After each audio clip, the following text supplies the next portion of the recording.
Nature is made possible by the Corporation for Public Broadcasting and by annual financial support from viewers like you, your gas company, and America's natural gas industry, who have developed ways to run buses, cars, and trucks on clean natural gas in order to reduce pollution and help preserve the environment. Siemens, a whole new world of ideas in electronics and electrical engineering. Siemens, precision thinking. And by Canon, quality and innovation for the way we work and live. Canon. This stunning sandstone monolith, rising 1,100 feet above the surrounding arid plain, is Ayers Rock. It stands at the very heart of the largest island on Earth, a flat continent of 3 million square miles, with a population that's less than the state of New York. It's also on the other side of the Earth. This is Australia. Hi, I'm George Page for Nature, and today we begin a series of 6 programs celebrating the strange and unique natural history of Australia. Understandably, the first European settlers were baffled by what they found here. Winters during our summers, trees shedding their bark instead of their leaves, mammals that lay eggs, and others that hop instead of run. In fact, they found a land where literally nature seemed to be turned upside down. The white man is a very recent arrival. The Aboriginal people came at least 50,000 years earlier. They call this rock Uluru. For them, it's a sacred place, and it's where we start our exploration of the nature of Australia.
The mighty kangaroo.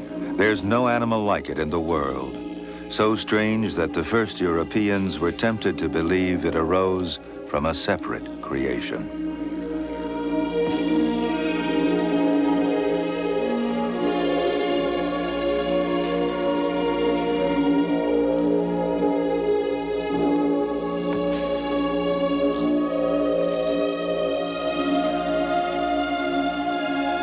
Separate and different, the first white explorers found a land where almost nothing seemed to match their previous experience.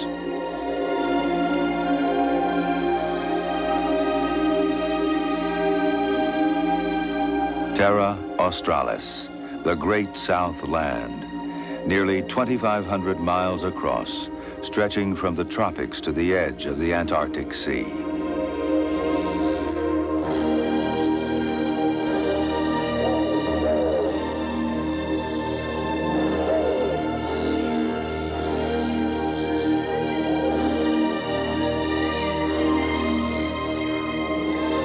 The very texture of the land seemed alien, ancient, worn, scoured to its very bones.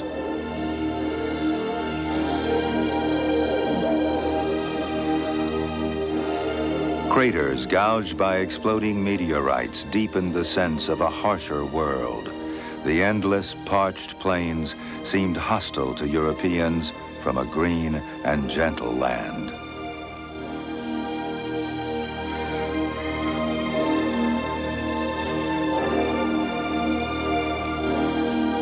They searched in vain for familiar plants, and the animals, of course, took strange and startling forms.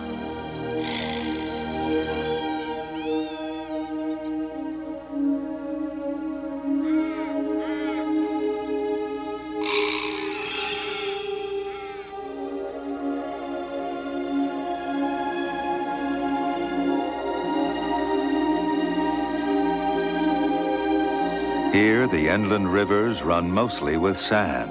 Water is precious, and a little has to go a long way. Yet it sustains an amazing assortment of life, much of it unique to this greatest of islands.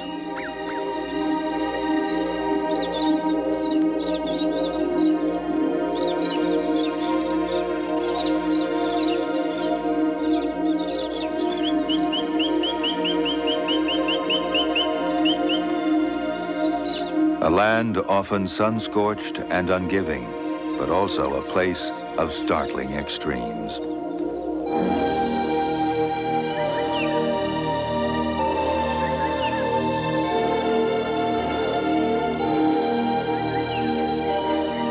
In the far north, tropical monsoons flood the heat-baked plains every year, transforming them into rich and productive wetlands, vibrant with life.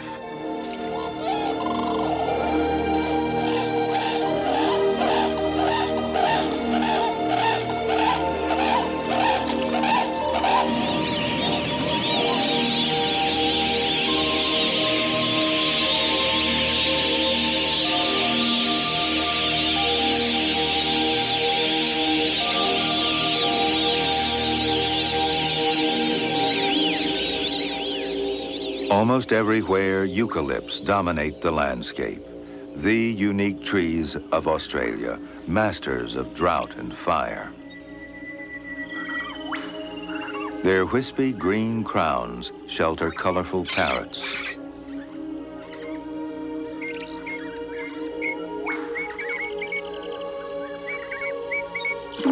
And even more remarkable creatures.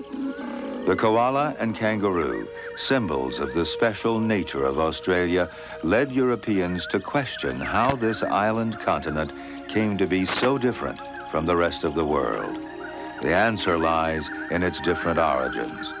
Both koala and kangaroo arose from a line of evolution separate from other mammals, the marsupials, mammals which raise their young in pouches. The story of how the marsupials, and especially their most majestic form, the kangaroos, came to dominate Australia traces the making of the continent itself and all the extraordinary life it carries.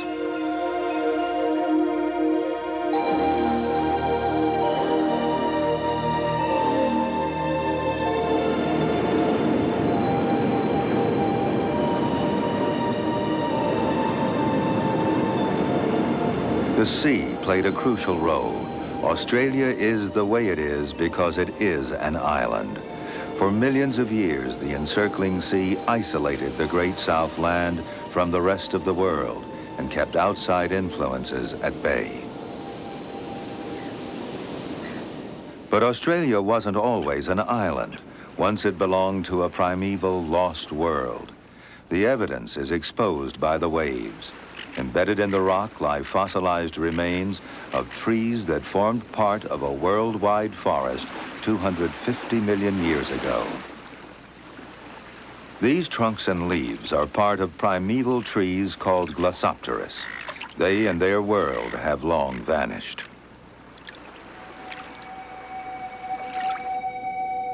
Identical fossil trees have turned up in Antarctica, South America, Africa, and India.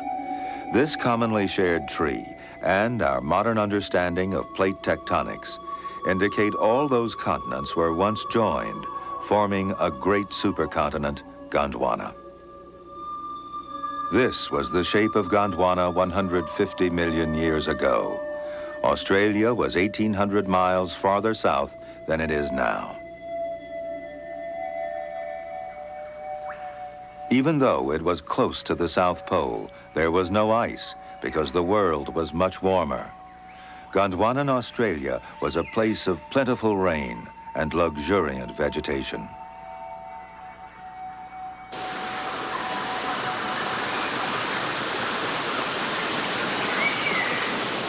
There are still places in Australia which recall that lost world. In these mountain streams are remarkable living relics, mammals even stranger than marsupials.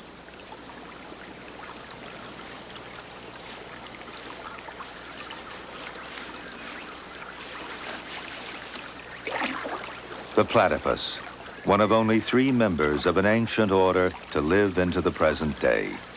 It's a creature so bizarre that zoologists thought the first specimen to reach Europe was a hoax, sewn together from bits of other animals. But oddity is in the eye of the beholder. The platypus is very well designed for life in the water.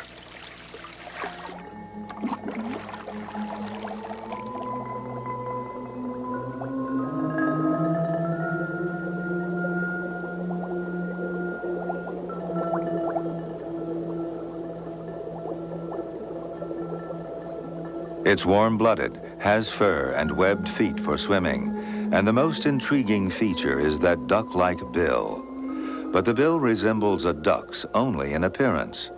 With eyes, ears, and nostrils closed underwater, the bill has become an amazingly sophisticated sense organ, an acutely sensitive shovel that homes in on the minute electric currents emanating from the muscles of worms and grubs hiding in the gravel.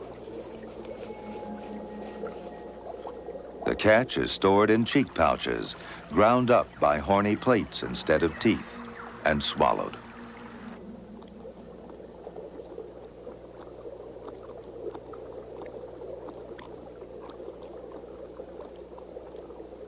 The oily, waterproof fur traps a layer of air to insulate the platypus in water that drops to close to freezing in winter.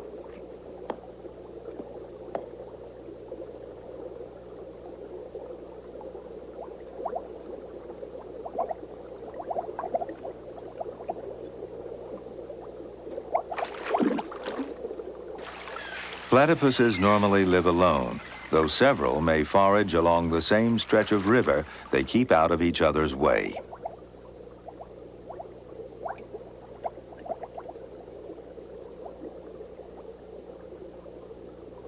But come breeding time in early spring, they go courting, and it's the female that takes the initiative.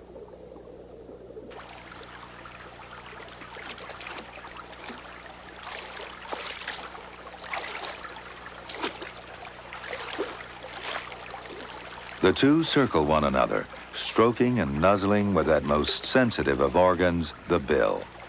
The female has to be careful not to provoke the male, for he has a poisonous spur on each hind leg, though it's a weapon more likely to be wielded against other males in the struggle for breeding rights.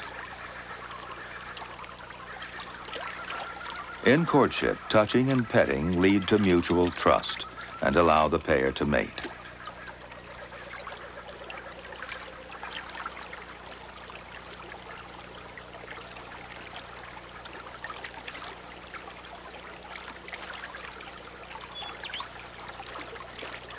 They'll mate often in the next few weeks, each encounter accompanied by its ritual of play and caresses.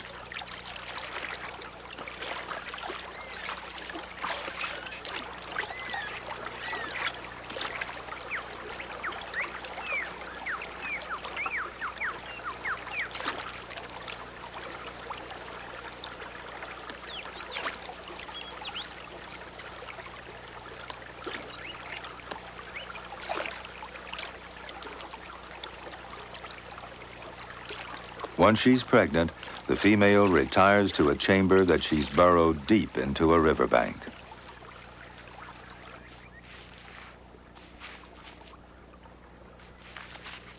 Here, in a nest of damp leaves, she awaits the arrival of her young.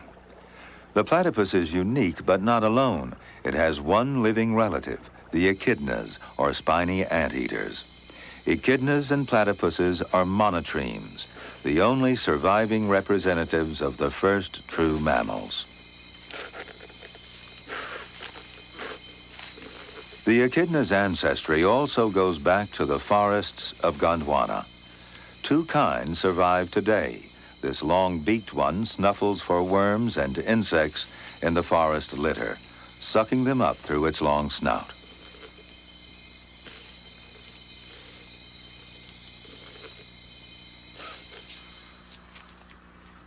Its shorter-nosed and even spinier relative has strong claws to break open rotting wood and a long tongue to lick up termites and ants.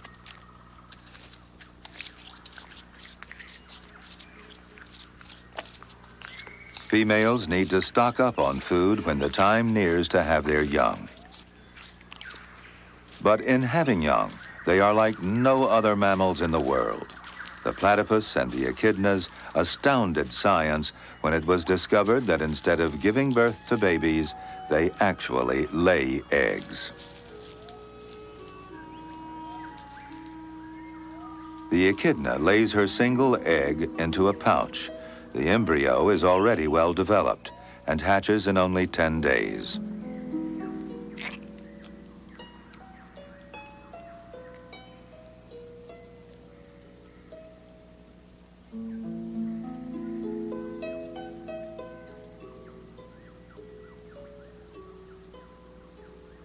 The baby echidna's first move is to find milk, the essential food for all young mammals. But these egg-laying mammals have no nipples. Instead, the baby prods a patch of skin inside the pouch, stimulating the milk to ooze out through special pores.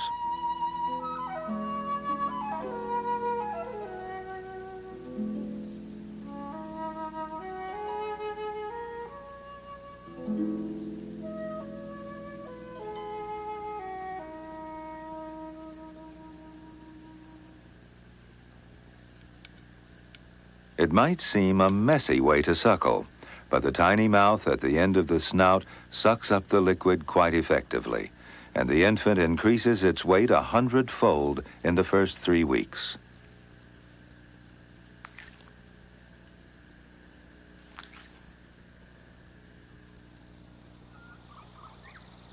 Though still naked, the shapeless bundle soon grows into the likeness of its parent.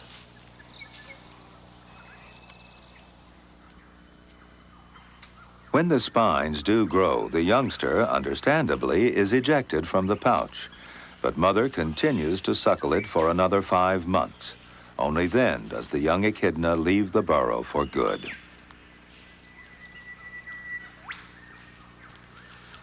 The monotremes are part of Australia's Gondwanan heritage. The rest of their line has vanished. And 100 million years ago, other mammals began to develop whose descendants would come to dominate Australia. Those ancestral mammals looked much like the brush-tailed phascogal, small, furry, and warm-blooded to hunt in the cool of the night.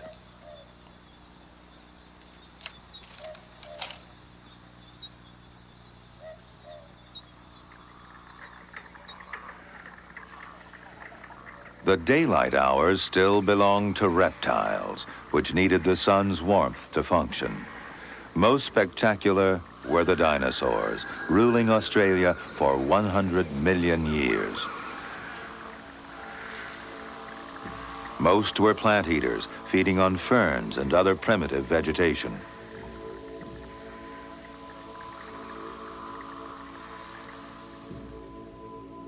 But great change was about to overtake this primordial world and set the stage for the decline of reptiles and the rise of mammals.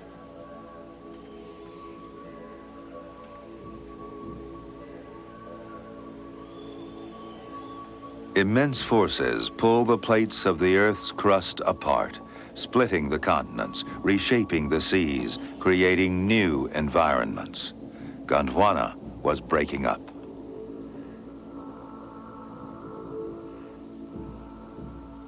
The world was growing colder.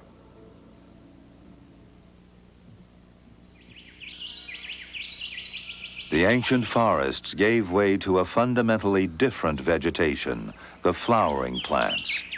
And it led to a fundamental shift in animal life, too. By 65 million years ago, the dinosaurs had all but vanished, and the mammals were on the march. Flowers offered nectar, attracting pollinators, the insects. As the flowering plants spread, insect life burgeoned, and the mammals that fed on them prospered.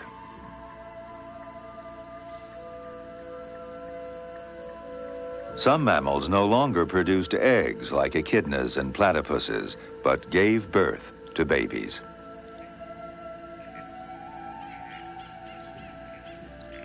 One group adopted very short pregnancies. Babies were born only partially formed and completed their development on their mother's nipples. These were the marsupials.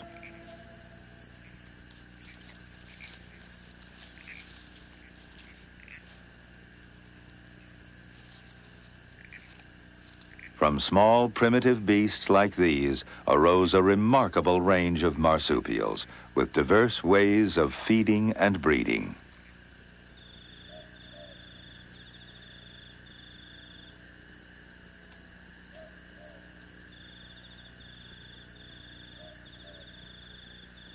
One feature evolved among several marsupial lines, a pouch to enclose and protect the young growing on their nipples. While pregnancy is short, a mere 12 days among these bandicoots, the young need to be suckled for a relatively long time. It'll be 70 days before they're weaned.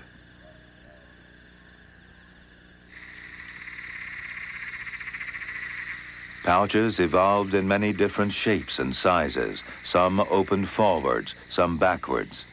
In predators like this cat-like quoll, it's no more than a fold of skin, but the youngsters are firmly clamped to the nipples. Their very existence depends on their ability to hang on. They're already lucky to be alive.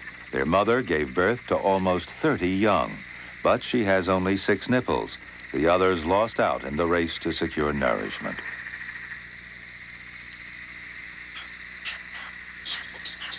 Later, when they're nearly full grown, the young quolls continue to cling to mother. They hitch a ride as best they can while she goes hunting through the undergrowth at night.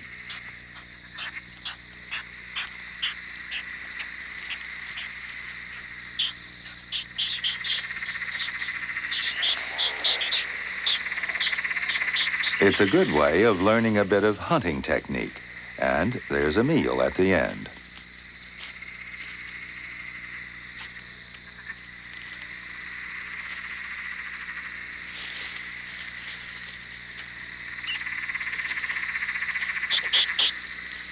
The quolls evolved from tiny insect eaters. Their forebears were among the many pouched mammals which spread out to exploit the changing environment of Gondwana.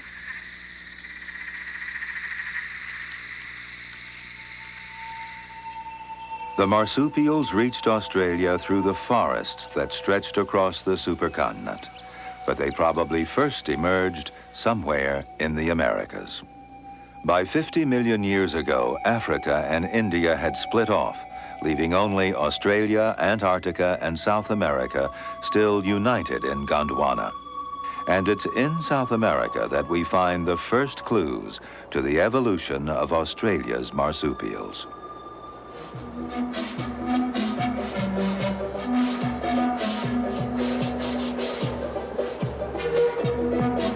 The Andes arose long after Gondwana split up, but in their shadow, traces of the ancient supercontinent still linger. The Great Mountains are flanked by forests of southern beech, among the earliest flowering plants and almost identical to those that survive in Australia.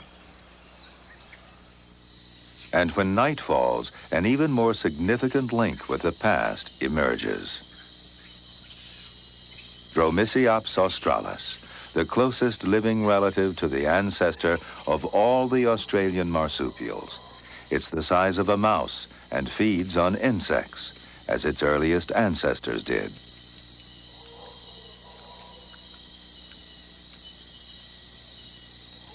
As Dromaeosaurus ancestors made their way to the Australian end of Gondwana, marsupials continued to diversify in the South American section.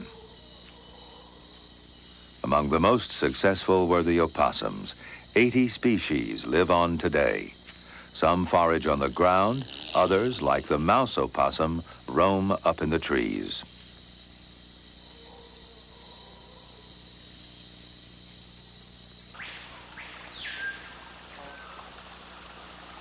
One opossum even took to water in search of prey.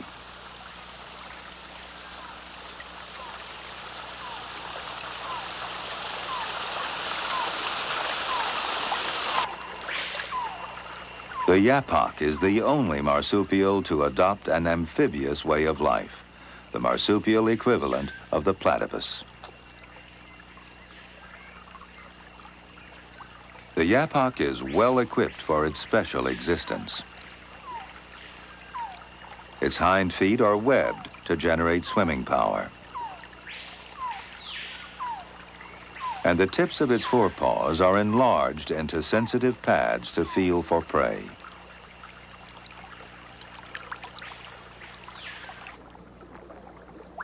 Underwater, the pouch could be a disadvantage. Water could get in and drown the babies, but fatty secretions around the lip seal it into a watertight chamber. Once underwater, those sensitive fingers do their work.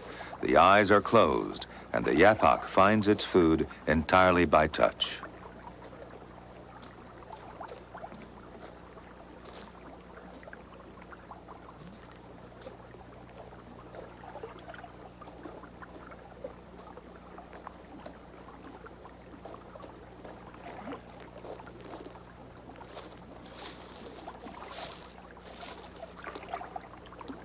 As marsupials were spreading across Gondwana, a new kind of mammal was developing in the north. Placental or eutherian mammals, giving birth to well-developed babies, moved south and began to replace the marsupials of South America. It's still not known why. Marsupials were never to regain their prominence here and had reached a critical turning point in their history. But once more, geological forces intervened. 50 million years ago, Australia broke away from Gondwana and drifted north with its founding company of ancestral marsupials.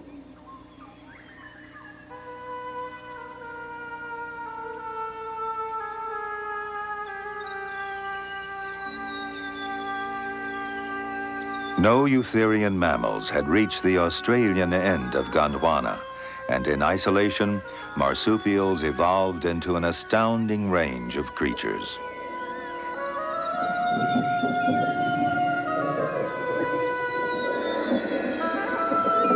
There were enormous beasts the size of oxen that browsed on shrubs and low trees, the largest marsupials that ever lived. Others had long, pendulous trunks to reach higher branches. And with such an abundance of prey, there were predators. The largest and most ferocious was Thylacoleo, a killer possum the size of a panther.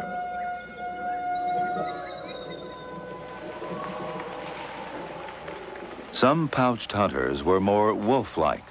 The last thylacines, or Tasmanian wolves, were still marauding through the forests of Tasmania until just 50 years ago.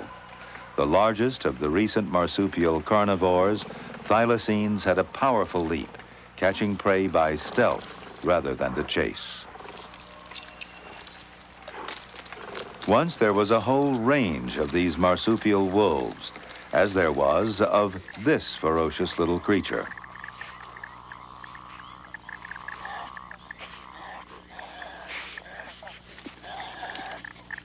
The Tasmanian devil, the sole relic of a large company of beasts that fed almost exclusively on carrion.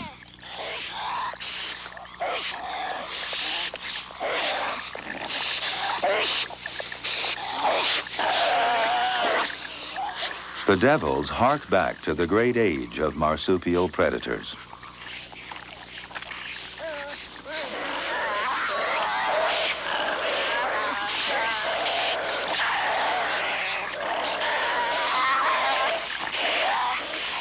"15 million years ago, their ancestors feasted on a vast array of prey, from bandicoots to the many animals which evolved to feed on plants.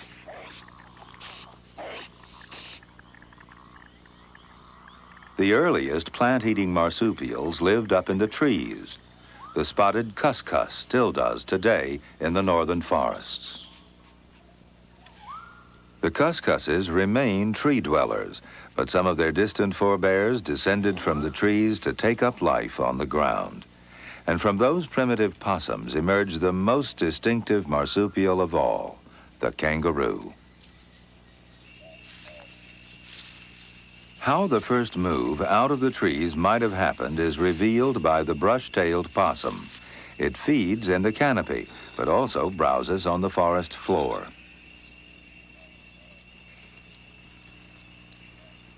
To keep its balance on the branches, it moves with a bounding gait, and here may well be the genesis of the kangaroo hop.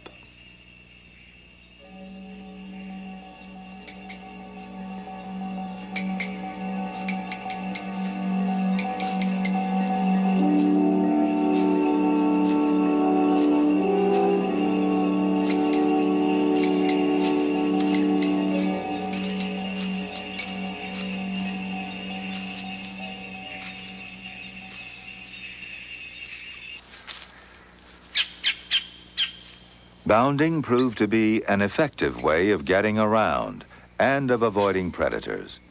Some of those early venturers stayed on the ground.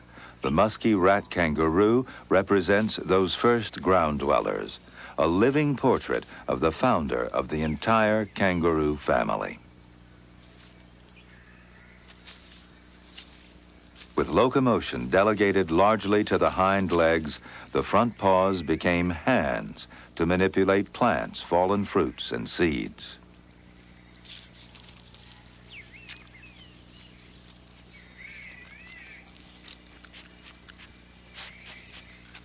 This tiny kangaroo lives alone.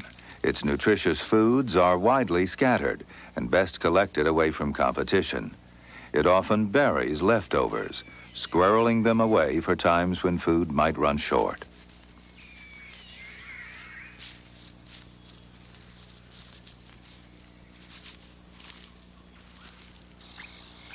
But while there were new opportunities on the ground, there were also new dangers. And the early kangaroos, like this rufous betong, learned to build nests to hide from their enemies. The prehensile tail, so useful for hanging onto branches up in the trees, now made a handy carrier for nesting material.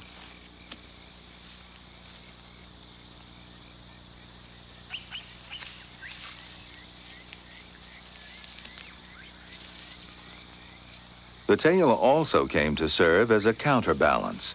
With stronger hind legs and longer feet, bounding became true hopping.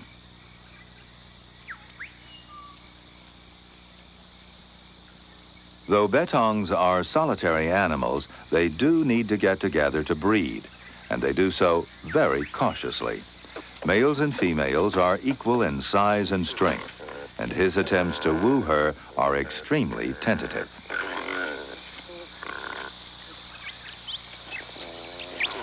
His hind leg shields him while he gets his nose close enough to check by her smell whether she's ready to mate.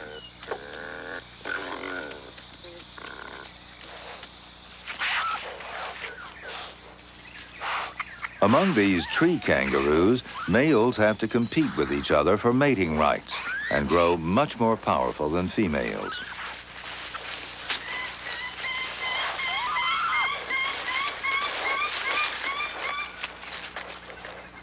The large bucks smear their scent liberally around the terrain.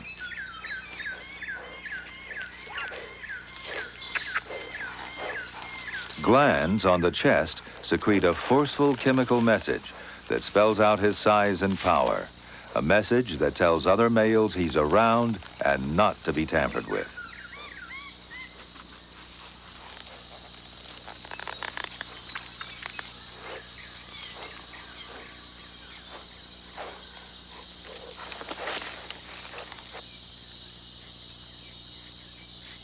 These kangaroos live in loose social groups, with males often coming into conflict.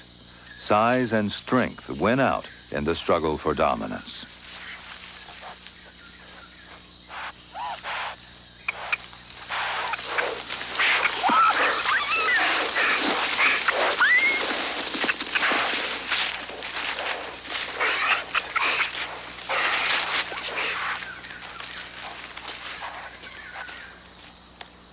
Tree kangaroos are something of an evolutionary oddity. They used to live on the ground, but somewhere in the past they returned to the canopy to take advantage of the abundant leaves.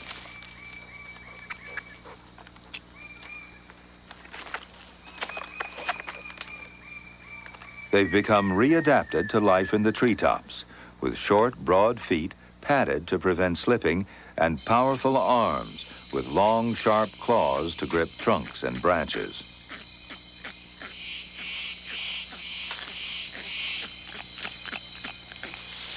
Tree kangaroos range throughout the rainforests that once covered Australia, but now they're found only in a few patches in the far north and New Guinea.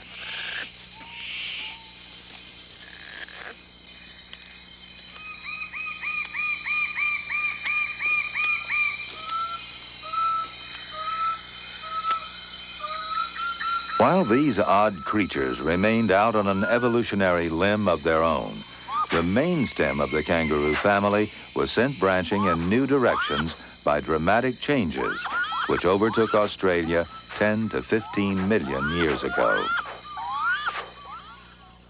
Australia's increasingly drier climate was altering its environment. Rainforests gave way to open woods and grasslands. These changes prepared the stage for the rapid expansion of the kangaroos. As well as browsing on the leaves of trees and shrubs, some wallabies began eating the coarser grasses. As they moved into the grasslands, they carried with them the miracle of marsupial birth. That most extraordinary process is signaled by a tamer wallaby licking her pouch.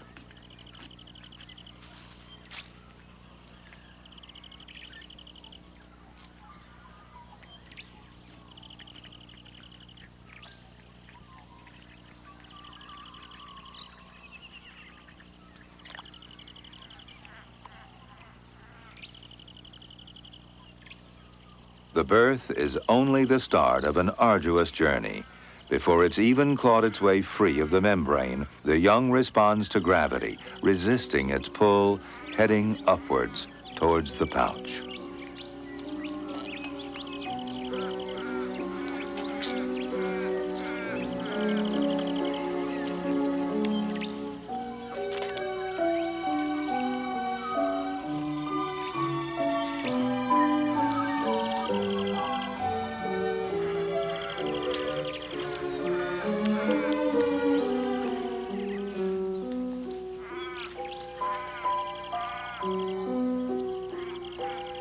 The licking is not so much to clean a path as to keep the way moist and prevent this tiny creature from drying out.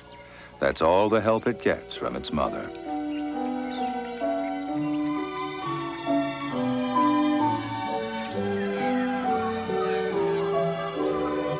The baby is only fingertip size, but its forearms and claws are well developed and strong enough to haul it up through the jungle of its mother's fur. Its chest and lungs, too, are already quite large, to gulp in vital air on the long climb.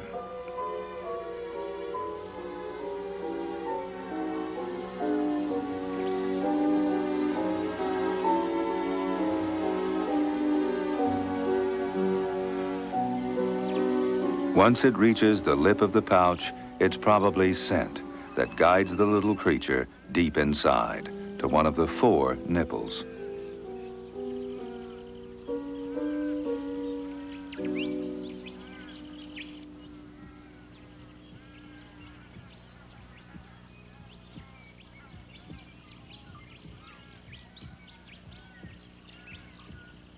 Its tiny jaws clamp onto the nipple, which then expands inside the mouth, locking the youngster firmly in place.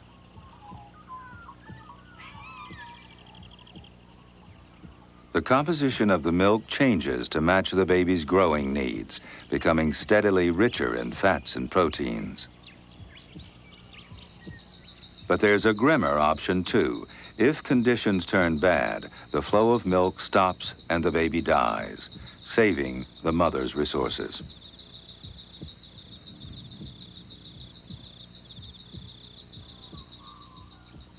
Full term in the pouch lasts nearly 6 months.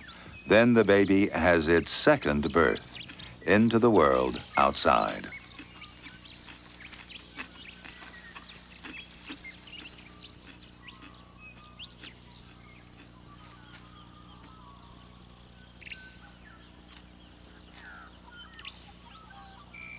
These first excursions are quite brief. The pouch will be home for some months yet. Pouches are put to good advantage in Australia's unpredictable environment. They're convenient baby carriers while parents search for better pastures. With a flexible means of reproduction and an efficient means of travel, the kangaroos were set to advance with the spreading grasslands.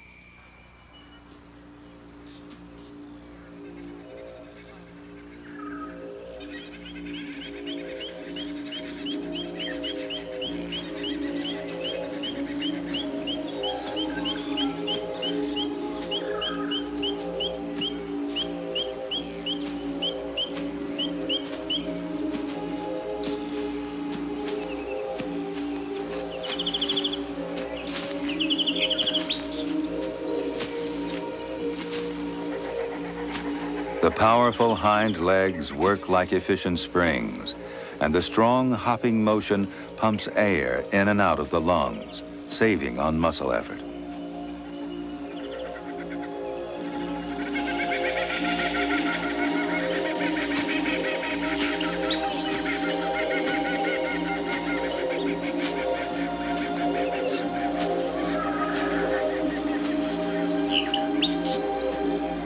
With the move from forest browsing to grazing in the open, kangaroos, like these eastern greys, became more social.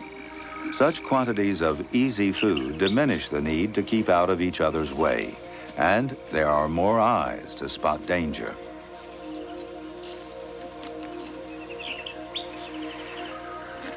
As the Australian climate grew drier, grass became more abundant, but it's hard on the teeth and difficult to digest.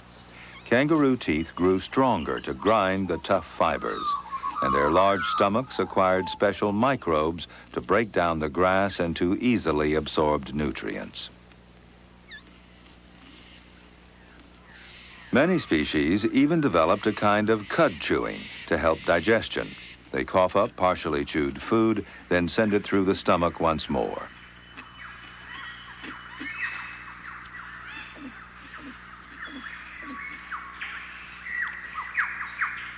Living on the grasslands, kangaroo mothers became watchful parents. The open plain leaves the joey exposed to predatory eyes, especially those of wedge-tailed eagles. Mother holds it back until she's checked that there's no danger.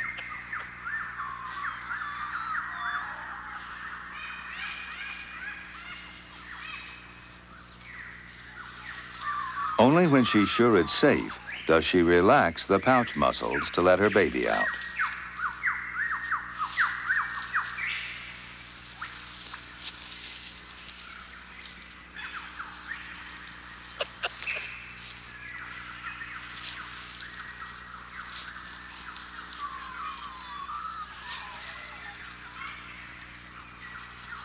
The joey keeps returning to the pouch, but Mother won't let it back in yet because she's teaching it to come when she calls.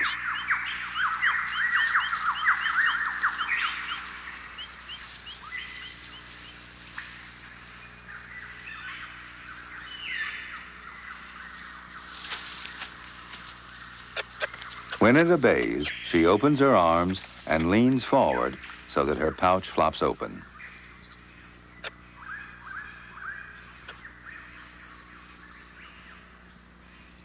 Gradually, the spells inside the pouch shorten. Grass increasingly replaces milk, and the joey learns to groom and clean itself as it grows to independence.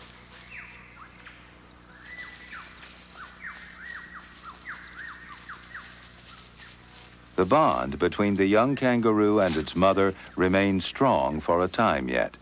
But she has already given birth again, and the new baby's growing inside the pouch even while she's still nursing the youngster outside.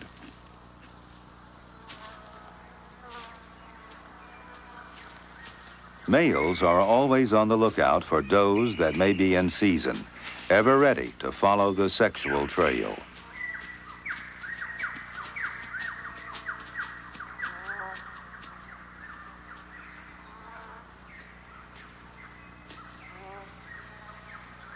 Bucks try to mate with as many females as they can, but the most powerful male, the king gray, claims exclusive mating rights, and he's ever alert for a challenge.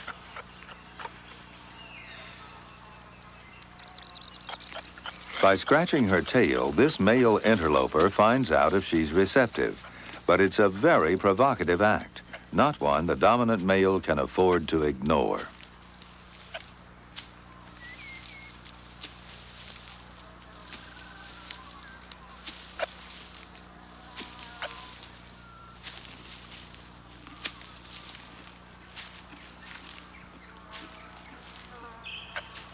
The approach of the king gray is enough to deter the interloper.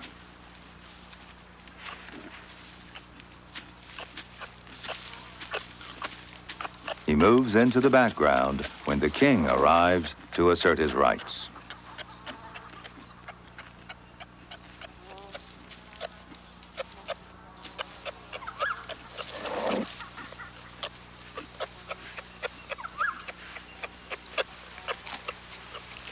The smell of the doe's urine tells him that she's almost ready to mate.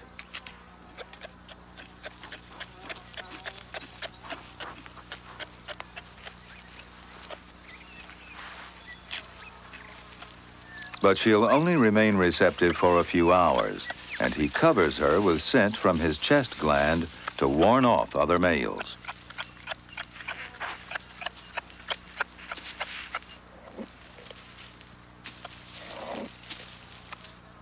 Again, that inquisitive tail scratching, a kind of foreplay. This time, she remains still, a sign that she's ready for him to mount.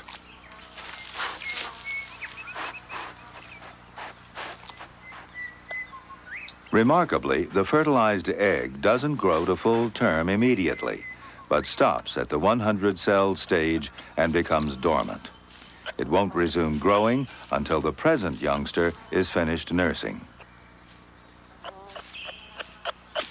Right now, there's an interruption. The interloper decides that this is the time to launch his challenge.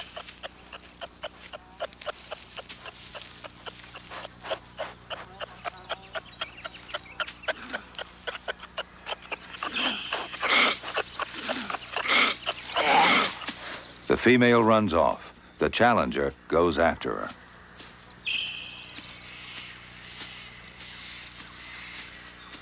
With the king in hot pursuit to reclaim his authority.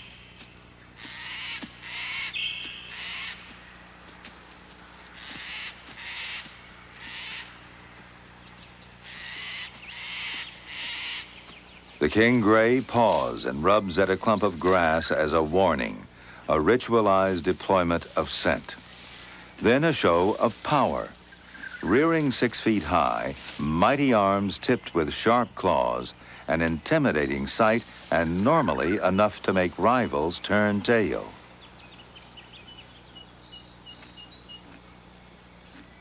But this challenger is of equal size and not about to be face down.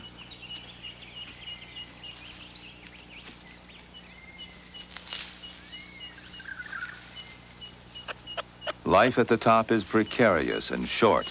King grays are under constant challenge, and defending their status eventually wears them out.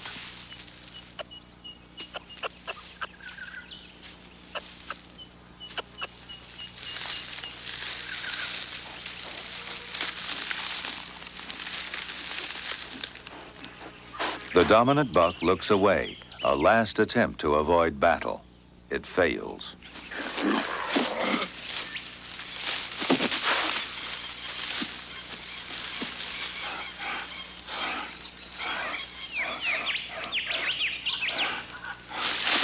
The aim is to overpower by whatever means it takes. Paws and legs swing into action.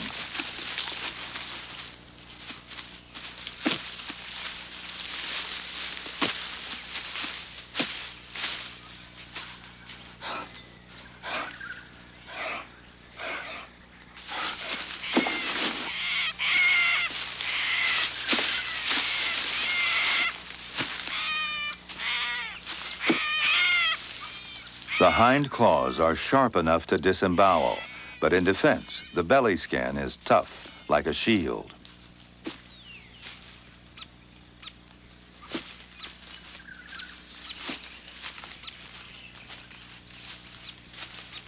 To minimize injury, the testicles are retracted and the heads thrown back to protect the eyes.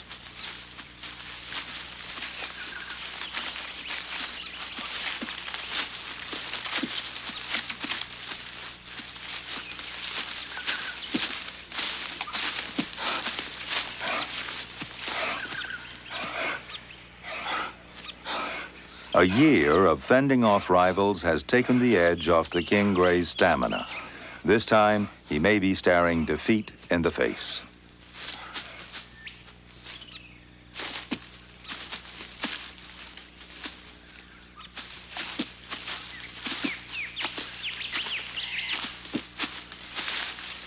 The raking nails on the hind feet send the fur flying.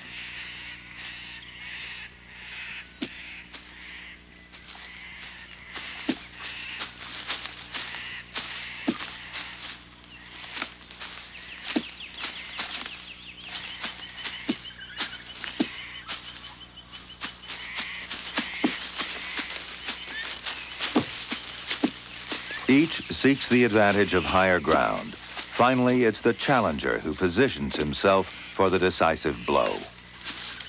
And that's it.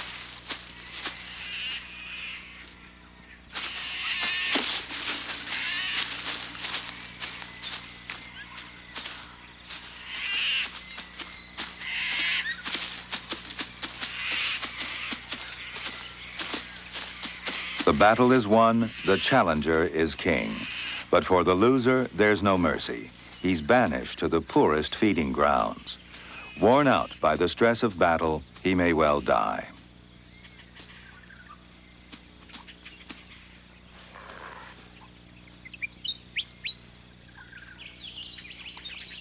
Win or lose, such a fight takes a terrible toll.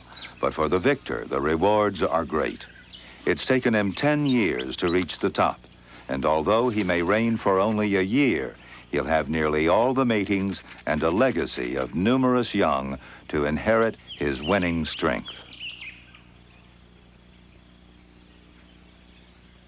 These titanic battles arose out of the way the lives of kangaroos changed with the nature of Australia.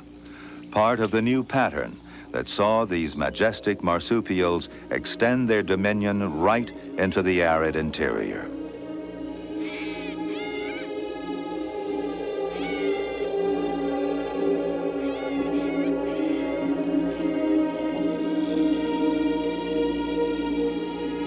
This parched and scoured country is the realm of the largest living marsupials, the red kangaroos. These splendid animals became superbly tuned to the swings between long drought and brief plenty. The triumphant climax of a line that began with a tiny animal chasing insects around the forests of Gondwana 100 million years ago. Isolation shaped these unique symbols of Australia, an isolation created by the great oceans under the Tropic of Capricorn.